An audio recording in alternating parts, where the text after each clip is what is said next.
நாம் இந்த பதிவில் பெயர்ச்சி அடையும் குரு பகவான் உங்கள் ராசிக்கு என்னென்ன சுப மற்றும் அசுப பலன்களை தரப்போகிறார், அதற்கான பரிகாரம் என்ன என்பதனை பற்றி விரிவாக காண்போம். உங்கள் வாழ்வில் வளமும் நலமும் செல்வ செழிப்பும் பெற எல்லாம் வல்ல இறைவனை உளமாற வேண்டி விரும்பி கேட்டுக்கொள்கிறேன். ஒருவரின் ஜாதகத்தில் எந்த கிரகம் உங்களுக்கு சாதக பலன் தருதோ இல்லையோ, ஆனால் குரு கிரகத்தின் நற்பலன்களை கொண்டவர்கள் சிறிது கஷ்டத்தை சந்தித்தாலும் வாழ்க்கையில் முன்னேறி விடுவார்கள். நவ கிரகங்களில் குரு பகவான் மங்கள கிரகமாக விளங்கி வருகிறார். ஜோதிட சாஸ்திரத்தில் குரு பகவானுக்கு தேவர்களின் குரு என்ற அந்தஸ்தும் வழங்கப்பட்டுள்ளது. இவர் நல்ல பலன்களை அளிக்கும் கிரகமாக கருதப்படுகிறார். திருமணம், மகிழ்ச்சி, குழந்தைகள், நல்ல அதிர்ஷ்டம், அறிவு, கல்வி, பேச்சாற்றல், மரியாதை, நல்ல ஒழுக்கம் ஆகியவற்றுக்கு இவர் காரணியாக உள்ளார். ஒருவரது ஜாதகத்தில் குரு பகவான் நல்ல இடத்தில் இருந்தால் அவர் வாழ்வில் மிகுந்த மகிழ்ச்சியையும் செழிப்பையும் பெறுகிறார். அவர் வெற்றியின் உச்சம் தொடுவதை யாராலும் தடுக்க முடியாது.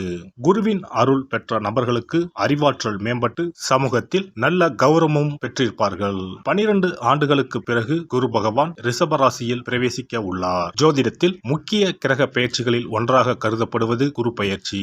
இந்த ஆண்டு குரு பெயர்ச்சி 2024 மே 1ஆம் தேதி நடக்க உள்ளது. குருவின் அமைப்பும் குருவின் பார்வையும் எப்படிப்பட்ட பலனை அள்ளித்தரும் என்பதை தெரிந்து கொள்வோம். கால சக்கரத்தில் தனுசு, மீன ராசிகளுக்கு அதிபதியான குரு பகவான் தற்போது மேச ராசியில் சஞ்சாரம் செய்து வருகின்றார். இவர் 2024ஆம் ஆண்டு மே மாதம் 1ஆம் தேதி நண்பகல் 12:59 மேச ராசியில் உள்ள கிருத்திகை 1ஆம் பாதத்தில் இருந்து ரிஷப ராசியில் உள்ள கிருத்திகை 2ஆம் பாதத்திற்கு பெயர்ச்சியாக உள்ளார். குரு பெயர்ச்சி பெறும் ஸ்தானத்தை விட குருவின் 5, 7, 9ஆம் பார்வை பெறக்கூடிய ராசிகள் மிகவும் சிறப்பான பலன்களை பெற்றிடும் என்பது ஜோதிட விதி. 2024ஆம் ஆண்டில் நடக்கும் குரு பெயர்ச்சியின் தாக்கம் அனைத்து ராசிகளிலும் இருக்கும். எனினும் சில ராசிகளுக்கு குருவின் இந்த மாற்றம் பலவித நற்பலன்களை அளித்தரும். இவர்கள் எடுத்த காரியங்கள் அனைத்திலும் வெற்றி பெறுவார்கள். நீண்ட நாட்களாக நடக்காமல் இருந்த பல விஷயங்கள் குரு பெயர்ச்சிக்கு பிறகு வெற்றிகரமாக நடந்து முடியும். இவர்களுக்கு அதிர்ஷ்டத்தின் ஆதரவு முழுமையாக இருக்கும். இந்த குரு பெயர்ச்சியானது ஒரு சில ராசிக்காரர்களின் வாழ்வை புரட்டி போட போகிறது. துரோகத்தால் பிரிந்த கணவன் மனைவி, சகோதர சகோதரி உறவு ஒன்று சேர போகிறது. நட்பு என்னும் நஞ்சால் உங்கள் உறவை பிரித்த துரோகியை இனம் கண்டு உண்மையான உறவு யார் என்பதனை அறிந்து கொள்வீர்கள். நஷ்டம் மட்டுமே பார்த்த வியாபாரிகள் திடீர் லாபத்தை அடைய உள்ளீர்கள்.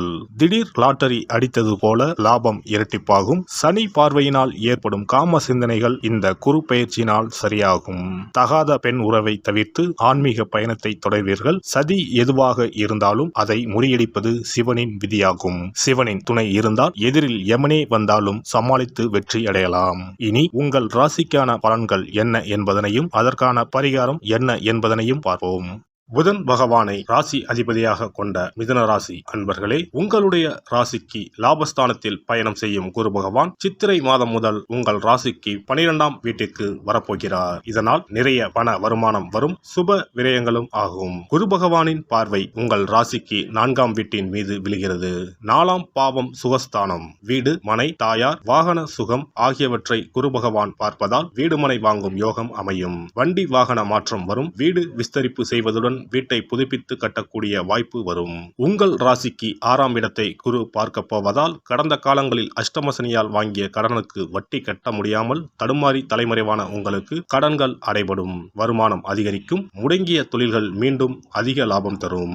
6ஆம் பாவம் உத்தியோகஸ்தானத்திற்கு 9ஆம் பாவமாவதால் செய்யும் வேலையில் மாற்றம், முன்னேற்றம் கிடைக்கும். ஊதிய உயர்வு தேடி வரும். இதுவரை இருந்த நோய் நொடிகள் நீங்கும். மருத்துவத்திற்காக செலவு செய்தவர்கள் இனி நிம்மதி பெருமூச்சு விடலாம். கோர்ட் வழக்குகள் இருந்தால் உங்களுக்கு சாதகமான தீர்ப்பு கிடைக்கும். இதுவரை கிடைக்க வேண்டிய பணம் கைக்கு வரும். இதுவரை பகையாக இருந்தவர்கள் இனி நட்பாக மாறுவார்கள். உங்களுடைய ராசிக்கு 8ஆம் வீட்டை குரு பார்ப்பதால் கணவன் மனைவி உறவு மகிழ்ச்சிகரமாக இருக்கும். குடும்பத்தில் மகிழ்ச்சி பொங்கும். கூட்டு தொழில் வளர்ச்சி அடையும். தொழில் வியாபார விஸ்தரிப்பு ஏற்படும். வெளிநாட்டு பயணம் லாபத்தை தரப்போகிறது.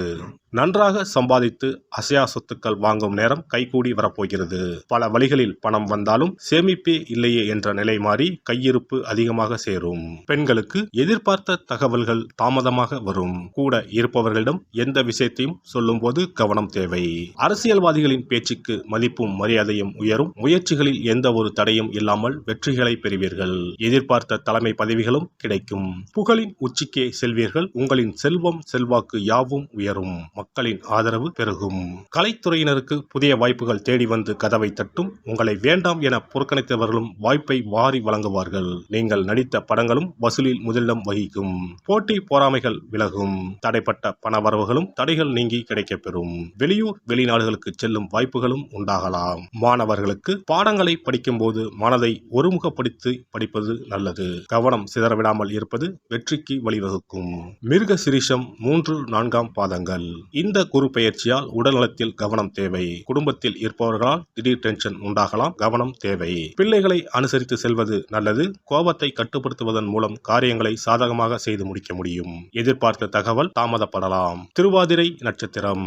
இந்த குரு பெயர்ச்சியால் உங்கள் பேச்சு திறமையால் காரிய வெற்றிகள் உண்டாகும். போட்டிகளில் சாதகமான பலன் கிடைக்கும். சின்ன விஷயங்களால் மனநிறைவு உண்டாகும். மற்றவர்களால் அமைதியின்மை உண்டாகலாம். அடுத்தவர் பேச்சை கேட்பதை குறைப்பது நல்லது. புனர்பூச நட்சத்திரம். இந்த குரு பெயர்ச்சியால் தொழில் வியாபாரத்தில் இருந்த போட்டிகள் நீங்கி விருத்தி அடையும். பொருட்களை வெளியூருக்கு அனுப்பும் போது கவனம் தேவை. உத்தியோகத்தில் இருப்பவர்கள் வேலை பார்க்கும் இடத்தில் கவனமுடன் பழகுவது நல்லது. குடும்பத்தில் இருப்பவர்களுடன் வாக்குவாதத்தை தவிர்ப்பது நல்லது. சிலருக்கு இடமாற்றம் உண்டாகலாம். புதன்கிழமைகளில் நவக்கிரகங்களை வணங்கி புதன் பகவானுக்கு அர்ச்சனை செய்து வழிபடுவது மன அமைதியை தரும். பொருளாதாரத்தை மேம்படுத்தும். குரு பெயர்ச்சி சிறப்பு பரிகாரம். ஜாதகத்தில் குரு நல்ல இடத்தில் இல்லாமல் இருந்தாலோ கோசார ரீதியாக கொடூரமானவராக இருந்தாலோ குரு தோஷம் நீங்க பரிகாரம் செய்ய வேண்டும். தீய பலன்கள் குறையவும் நல்ல பலன்கள் அளவுக்கு அதிகமாக நடைபெறவும் குரு பகவானுக்கு செய்யும் பரிகார முறைகள் உதவும். வியாழக்கிழமை தோறும் தட்சிணாமூர்த்தி வழிபாடு செய்வது சிறப்பான பலன்களை கொடுக்கும். வியாழன் அன்று குரு ஓரையில் நல்ல நேரத்தில் குருவிற்கு உரிய கோலத்தை வடகிழக்கு திசையில் கோலமிட்டு அதன் மேல் முல்லை மலர்கள் பரப்பி குரு எந்திரத்தை வைத்து அதற்கு முல்லை மலர் சூட்டி சந்தன பொட்டிட்டு பொன்னிற தட்டில் கொண்டை கடலை வைத்து தூப தீபம் காட்டி குரு காயத்ரி மந்திரத்தை 108 முறை மன ஒருமையுடன் கூறினால் குருவால் ஏற்பட்ட தீய பலன்கள் விலகும். நல்ல பலன்கள் மேலும் மேலும் அதிகரிக்கும்.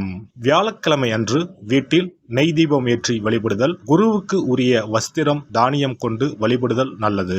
வியாழன் அன்று குரு பகவானுக்கு சிறப்பு அபிஷேகம் செய்து மஞ்சள் நிற ஆடை அணிவித்து புஷ்பராகம் வெண் முல்லை மலர்களால் அலங்கரித்து குருவுக்குரிய மூல மந்திரத்தினை ஓதி வணங்கி வர குரு கிரக தோஷம் நீங்கும். மஞ்சள் நிற ஆடையை உடுத்துவது, புஷ்பராக மணியை அணிவது, மஞ்சள் நிற ஆடை, கடலை, தானியம் ஆகியவற்றை தானம் செய்வது, வியாழக்கிழமைகளில் விரதங்களை மேற்கொள்வது ஆகியவற்றால் குருதோஷ பரிகாரங்களை செய்யலாம். உங்களால் முடிந்த அளவிற்கு ஏழை எளியோருக்கு தானம் தர்மம் செய்தால் வாழ்க்கையில் அமைதி கிடைக்கும். தினந்தோறும் அல்லது வாரத்தில் ஒரு முறையாவது பசுமாட்டிற்கு அகத்திக்கீரை, அருகம்புல், வாழைப்பழம் போன்றவற்றை உணவாக கொடுத்து வருவது ஜாதகத்தில் இருக்கின்ற குரு பகவானின் நிலையை மிக விரைவில் வலிமைப்படுத்தக்கூடிய ஒரு சிறப்பு பரிகாரமாக கூறப்படுகிறது.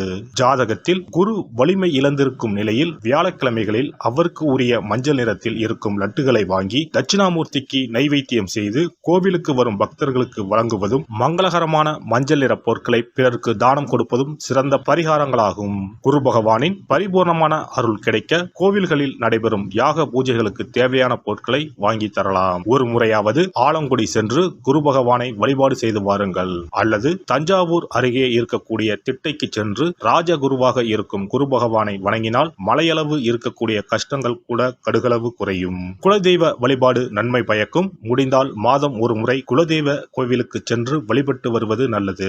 ஒரு முறை திருச்செந்தூர் சென்று முருகப்பெருமானை வழிபட்டு வந்தால் இந்த குரு பெயர்ச்சி சிறப்பான பலன்களை தரும்.